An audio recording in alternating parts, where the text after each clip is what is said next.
bonjour à tous, on se retrouve aujourd'hui pour une nouvelle recette. C'est une recette qui sort un petit peu de l'ordinaire, je sors des sentiers battus.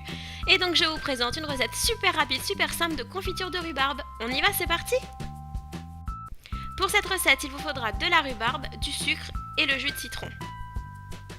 Donc on commence par nettoyer la rhubarbe, c'est-à-dire qu'on va retirer les bouts, tout ce qui est fibreux, tout ce qui n'est pas bon à manger concrètement. Et ensuite, on en profite pour couper des tronçons.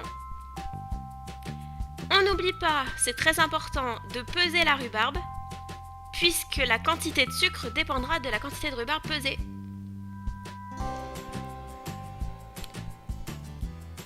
Donc j'avais à peu près 910 g de rhubarbe, c'est-à-dire que je vous le donne en mille, 910 g de sucre.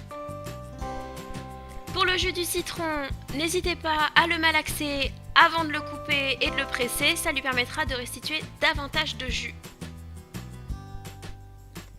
Et ensuite, on met le faitout sur feu vif.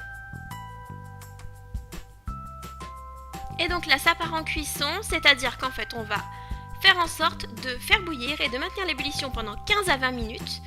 Et ensuite, on maintiendra sur feu vif jusqu'à la fin de la cuisson.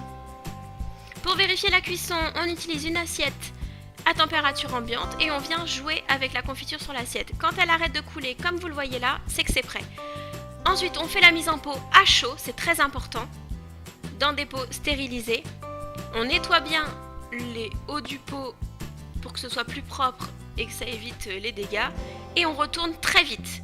Ça permet de faire une sorte de sous-vide et de pouvoir conserver vos confitures le plus longtemps possible.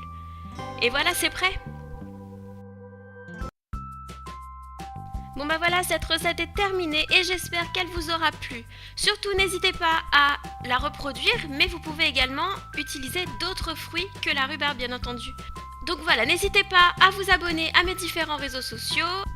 N'hésitez pas à me montrer la réalisation de mes recettes, ça me fait toujours plaisir. En attendant, je vous fais plein de gros bisous. Je vous dis à très vite. Bye!